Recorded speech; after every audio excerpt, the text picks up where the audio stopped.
Hola chicas, les doy la más grata bienvenida a nuestra primera cápsula educativa de este canal de YouTube que he creado con la finalidad de entregar los contenidos con mayor accesibilidad a todas ustedes, ya que hemos tenido inconvenientes con algunas clases online, algunas no se han podido conectar, han tenido problemas, dificultades.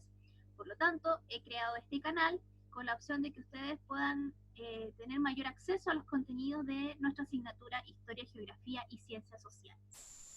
Estoy muy contenta de iniciar esta primera cápsula. Espero que ustedes también les sea útil, puedan verlo a cada instante. Y lo más importante, que puedan también desarrollar el trabajo desde sus casas, sabiendo de que todavía no podemos estar en las clases presenciales. Nuestra primera cápsula educativa corresponde a la segunda unidad de estudio. Y como dice acá la presentación, nuestra clase de hoy corresponde a ¿cómo fue el proceso de organización de la República de Chile? Primera parte. Como ustedes saben, nosotros estamos trabajando en la unidad que tiene que ver con el proceso de independencia de América y nuestro país. Ya esos contenidos los hemos analizado, hemos visto las causas, hemos visto el proceso, y ahora vamos a ver la parte en cómo nuestro país comienza a organizarse como tal, como una república, luego de haberse independizado de la corona española. Este contenido lo vamos a dividir en dos etapas. Hoy veremos la primera parte y el día viernes veremos la segunda y última parte. Así que pónganse cómodas, pónganse unos audífonos si es que se les hace más cómodo, tengan sus textos de estudio a mano y también su cuaderno para que puedan tomar apuntes. Comenzamos. Recordemos que estamos en la segunda unidad de estudio y el objetivo de aprendizaje que comenzaremos a trabajar es el número 3. ¿Qué es lo que tenemos que lograr nosotras? Que ustedes al final de este objetivo tienen que ser capaces de describir algunos hitos y procesos de la organización de la República. ¿Cuáles serían?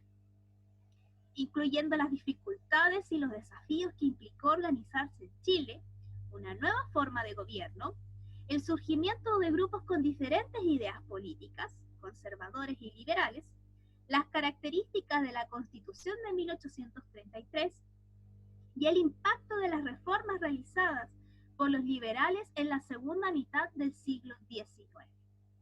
Por lo tanto, tenemos que procurar trabajar lo que es la descripción de los hitos y procesos de la organización de la República, entendiendo que son las dificultades y desafíos que implicó organizar nuestro país con una nueva forma de gobierno, el surgimiento de grupos con diferentes ideales políticos, conservadores y liberales, las características de una constitución que es la de 1833, que va a ser muy importante trabajar, y el impacto de las reformas realizadas por los liberales en la segunda mitad del siglo XIX.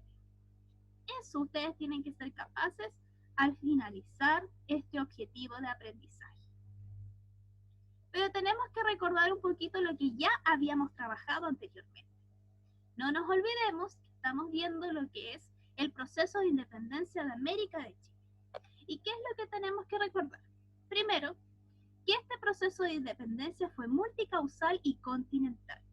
Esto quiere decir que el proceso de independencia, tanto en Chile como en América, se origina a partir de múltiples causas, las cuales clasificamos e identificamos como causas externas e internas. Luego, mencionamos la existencia de bandos. Acuérdense que habían dos bandos en conflicto, en pugna, durante el proceso de independencia. Teníamos a los realistas, o también conocidos como españoles, y los patriotas, o también conocidos como criollos. Ambos, liderados por distintas figuras políticas, buscaban influir en la política y en el desarrollo de la guerra de independencia. También vimos los avances y retrocesos de la causa patriota. Desde el inicio de la primera Junta Nacional de Gobierno, el 18 de septiembre de 1810, se dio inicio al proceso de independencia liderado por la causa patriota. Pero luego, tras el término de este periodo que se le conoce como Patria Vieja, se inicia un nuevo periodo llamado la Reconquista, donde los realistas, o sea, los españoles, vuelven a tomar el poder en el continente como tal y logran restaurar el poder español. Para lograr la independencia teníamos que vivir una última etapa, conocida como la Patria Nueva, donde los españoles fueron derrotados en distintas batallas, como Chacabuco y Maipú. Y también tenemos que destacar el rol de hombres y mujeres. Estas últimas, que vamos a ver más adelante. Los hombres, como el caso de José Miguel Carrera, Manuel Rodríguez y Bernardo Higgins, fueron personajes muy relevantes para el proceso de independencia. Pero también tenemos mujeres que tuvieron un rol protagónico en este proceso. Quizás no en el campo de batalla, pero sí divulgando los ideales de la Ilustración en las tertulias. ¿Cuáles son estas mujeres? Tenemos el caso de Paula Jara Quemada, Javiera Carrera y María Cornelia Olivares, por mencionar algunas. Teniendo claro lo que ya trabajamos anteriormente, ahora iniciamos una nueva etapa. Cuando la persona, porque aquí voy a dar un ejemplo, logra ser independiente, tiene que organizar su vida. Algo similar tuvo que hacer Chile. Tras lograr la independencia, tenía que empezar a organizarse. Y el periodo que vamos a trabajar ahora tiene que ver con la organización de la República de Chile. Por lo tanto, iniciamos con la siguiente pregunta. ¿Por qué es necesario acordar el modo de organizar el Estado? Muy sencillo. El periodo de independencia en Chile y América fue un proceso que dejó importantes legados, principalmente en el ámbito político. El día en que Bernardo Higgins abdicó, dejó su cargo, Chile ya era una república soberana, es decir, una en la que sus propios ciudadanos, que en ese momento eran una minoría aristocrática, tenían la capacidad de organizarse y crear su propio gobierno, escoger a sus gobernantes, adoptar las leyes que consideran adecuadas, sin necesidad de contar con la autorización de ningún otro Estado. Por lo tanto, tras la salida de Bernardo Higgins, se sentía en el aire este país que ya estaba con la noción de poder organizarse como tal. Claramente, eso se sentía en el aire, porque había mucha desunión, había mucho desacuerdo. Y lo más interesante es que surgieron muchos grupos que querían quedarse con el poder, pero solamente 2 lograron imponerse. Veamos, ¿qué grupos políticos surgieron en este periodo? Si ustedes se fijan, y vamos a ir viendo, los siguientes grupos que vamos a ver son los siguientes. Acá, los que están de color naranja, que vamos a encerrar aquí, tenemos, el primero se llamaban pipiolos, que son los que buscaban limitar el poder del presidente, defendían la autonomía de las provincias y planteaban la separación entre el Estado y la Iglesia. Este grupo, denominado los pipiolos, que es el número 1, más adelante se les va a conocer como los liberales. Tenemos también a los federalistas, que son los número 2. Y los federalistas lo que buscan principalmente es la autonomía de las provincias, siguiendo un ejemplo como el de Estados Unidos, que en vez de que sea unitario, sea descentralizado y se divida en estados, federaciones. Estos 2 los vamos a denominar como liberales. Mientras que en el otro sector, al frente de ellos, tenemos acá el 3, el 4 y el 5. ¿Quiénes serían estos personajes? El número 3, que muy llamativamente podemos ver con unas pelucas blancas, se les va a conocer como pelucones, los cuales buscaban mantener el orden social existente, creían que el presidente debía tener mucho poder y defendían la unión de la Iglesia y el Estado. Por lo tanto, volvemos acá, los liberales, que serían los pipiolos, con los pelucones va a haber una crisis, va a haber una pugna, un conflicto entre ellos. Sigamos. Los números 4 que están acá son los estanqueros, grandes comerciantes que defendían la idea de un Estado fuerte que le permitiera hacer negocios. A ellos les preocupaba lo económico. Y por último, este caballero aquí solitario, el número 5, son los ojinistas, militares que deseaban el regreso de Bernardo O'Higgins, ya que creían que el gobierno debía liderarlo un hombre fuerte. Por lo tanto, los personajes del número 1 y el número 2 los vamos a conocer como el grupo liberal, mientras que el número 3, pelucones, número 4, estanqueros y número 5, o'higginistas, vamos a conocerlo como el grupo conservador.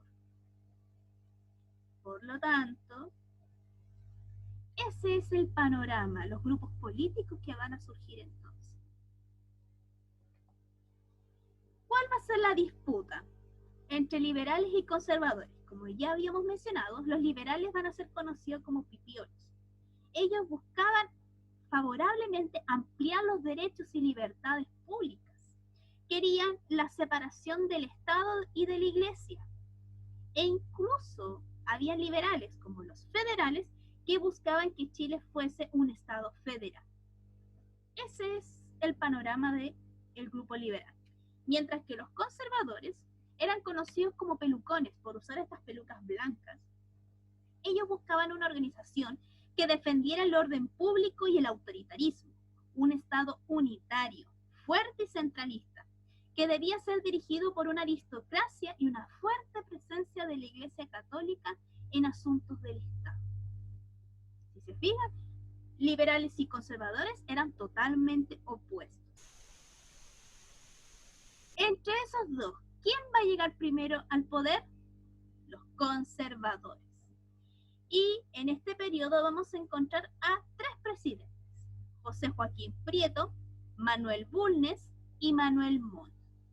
Más que dedicarme a mencionar lo que hizo o lo que ocurrió en sus periodos, cada acontecimiento durante sus periodos, me interesa más que entiendan que durante este periodo se va a conformar la Constitución de 1833, donde ahí va a aparecer un personaje muy importante que vamos a analizar el día viernes. Y recuerden, su nombre es Diego Portales.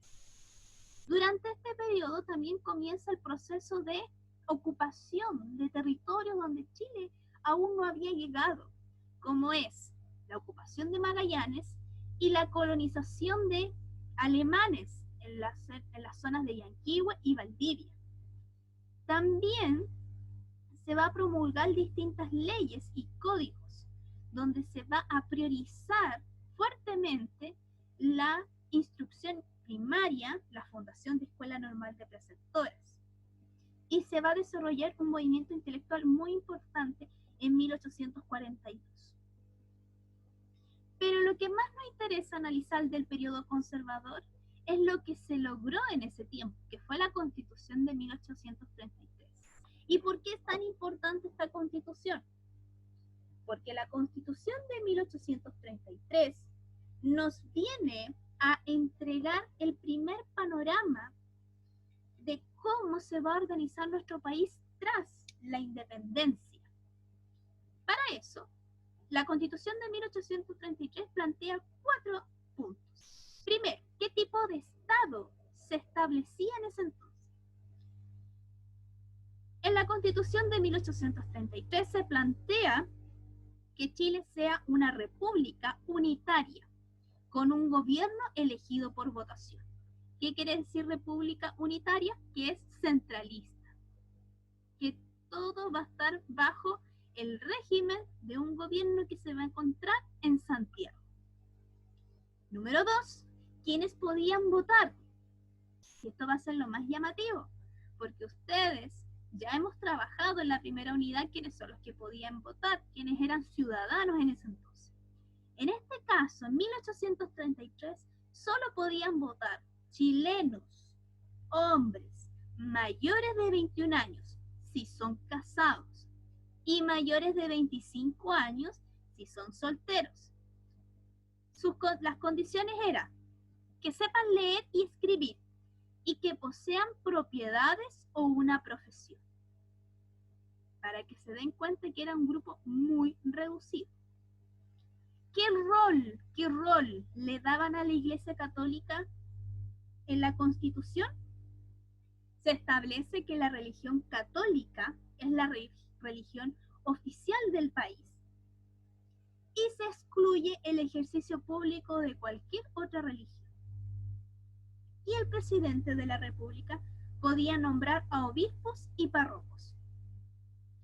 Y finalmente, ¿cómo es el poder ejecutivo durante la Constitución de 1833? No nos olvidemos que el poder ejecutivo es la imagen del presidente de la República.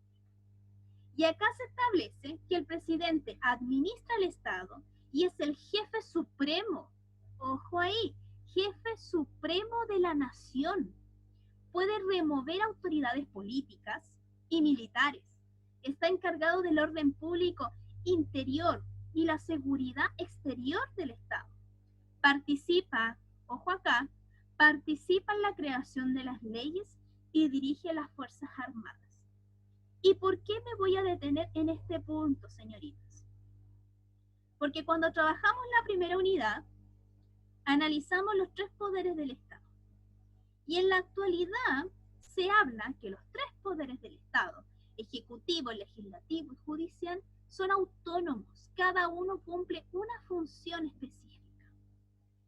En 1833, el poder ejecutivo desconocía a los otros poderes, puesto que tenía más atribuciones. ¿Cómo nos damos cuenta? En esta parte. Participa en la creación de las leyes. Cuando sí puede participar en la actualidad, pero la gran parte lo lleva al poder legislativo. Otro punto, jefe supremo de la nación.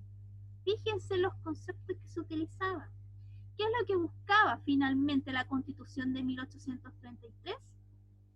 Mostrar a un poder ejecutivo fuerte, robusto, autoritario. El periodo liberal, porque sí, se tiene que terminar el periodo conservador y tiene que llegar una renovación, nuevos aires. Y estos nuevos aires los traen los liberales. Aquí tenemos más presidentes. Si se fijan, el periodo liberal va a durar un poco más de tiempo. ¿Qué destacamos de estos presidentes? Porque no vamos a ver cada punto. Ustedes lo van a ver con mayor tiempo al momento de subir esta presentación a la plataforma Google Classroom. ¿Qué me interesa a mí? Que si durante el periodo conservador se crea la Constitución de 1833 y comienza el proceso de ocupación de territorios, aquí se continúa el proceso de ocupación de territorios, se inician conflictos y guerras bélicas con países vecinos, pero lo más importante, que los liberales van a comenzar a tomar ideas, reformas, con tal de cambiar parte de esta constitución muy conservadora de 1833. ¿Y dónde nos vamos a dar cuenta? Pues, si se fijan, durante el periodo de Aníbal Pinto Garmendia, vamos a tener conflictos con la Iglesia por la candidatura de Francisco de Paula Taforó al arzobispado de Santiago. Este va a ser un primer punto. Pero lo más llamativo va a ser que en 1871, en el primer presidente, José Joaquín Pérez, se va a prohibir la reelección inmediata del presidente. ¿Por qué, se preguntarán ustedes? Porque si se dieron cuenta, en el periodo conservador, cada presidente duraba 10 años. 10 años. Ahora, José Joaquín Pérez va a ser el último presidente que va a durar 10 años. puesto que él mismo va a prohibir la reelección inmediata del presidente. Al prohibir esa reelección, solamente le está dando la oportunidad de que el presidente dure 4 años, ya no sea reelegido, dure el tiempo necesario para cumplir sus objetivos, y así comienza a quitarles atribuciones, bajarle un poquito los humos al Poder Ejecutivo, ya no sea tanto él el protagonista. Con esto podemos ver más adelante, en el periodo de Domingo Santa María, la aprobación de las leyes laicas. Y aquí sí, chicas, nos vamos a detener en la siguiente diapositiva, obviamente, donde estas leyes laicas van a ser las reformas más importantes que va a lograr el periodo liberal tras la Constitución de 1833.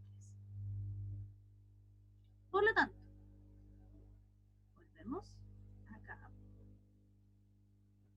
¿Cuáles van a ser estas reformas? Primero, en el ámbito del Poder Ejecutivo, se elimina, como ya mencionamos, la reelección inmediata del presidente y se limita la facultad del presidente para decretar estado de sitio. Si se fijan, el presidente de la República hacía todo. En el Poder Legislativo, no pueden ser elegidos como diputados los jueces, intendentes y gobernadores. No podían repetirse el plato, podríamos decir, no podía estar ocupando todos los cargos los jueces. Intendentes y gobernadores no. Se necesitaba gente de verdad que quisiera estar trabajando por la política como diputado. Se simplificó el proceso de acusación a un ministro de Estado, de manera de facilitar la fiscalización al Poder Ejecutivo. En las libertades individuales, derecho a reunirse sin previo aviso y sin armas, la libertad de reunión, derecho a asociarse sin permiso previo, libertad de asociación, la libertad de enseñanza y de imprenta, y este punto es importante, porque recuerden que con la Constitución de 1833 se le daba un rol muy importante a la Iglesia Católica, no solamente en lo político, sino que también en otras áreas o en otros ámbitos de la vida social, que en este caso es la educación. Se redujo 1 año el tiempo de residencia para obtener la ciudadanía. Y por último, el sistema de sufragio. Se otorgó el derecho a voto a hombres mayores de 21 años que supieran leer y escribir, eliminando el requisito de renta, que quiere decir de que tuviese una profesión o propiedades, y se modificó la ley de elecciones para evitar los fraudes. Estas reformas van a ser acompañadas con las leyes laicas, ley de cementerios laicos, ley de registro civil y ley de matrimonio civil. A grandes rasgos, para que ustedes sepan, como la Iglesia Católica era tan protagonista durante el periodo conservador, si alguien que no profesaba la religión católica moría y quería ser enterrado en un cementerio, no se podía en un cementerio católico. Si alguien se quería casar, pero no profesaba la religión católica, no podía casarse. Y si alguien quería ser inscrito sin profesar la religión católica, pero tenía que ir a inscribirse a la Iglesia Católica, tampoco podía. Por lo tanto, a grandes rasgos, ¿qué van a hacer los liberales? Crean la ley de cementerios laicos, donde se establece que independiente de su religión, los muertos podían ser enterrados en cementerios estatales. La ley de registro civil estableció que el registro civil sería el encargado de llevar el registro de matrimonios, nacimientos y muertes, quitándole esa atribución a la Iglesia Católica. Y por último, la ley de matrimonio civil, que establece que solo los matrimonios celebrados por el Estado tendrían validez legal. Por lo tanto, no era necesario ir a casarse a la iglesia. Por eso hoy en día el casamiento en una iglesia es algo más simbólico que importante como lo que es casarse ante el registro civil. Ya con ese panorama de primera parte de la organización de nuestro país, las invito a entrar a su plataforma Google Classroom, donde encontrarán un desafío pedagógico. Pueden realizarlo al momento de terminar este video, puesto que tienen como plazo hasta este viernes 14 de agosto hasta las 11:59 horas para realizarlo. Si tienes dificultades para entrar, si tienes dudas, si tienes consultas, no te olvides de comunicarte conmigo vía correo electrónico a francesca.alfaro-hl@eduovalle.cl. No te olvides que el próximo viernes vamos a ver la última parte de estos contenidos en una nueva cápsula educativa por este canal de YouTube. Y para tu tranquilidad, esta presentación va a estar disponible en Google Classroom.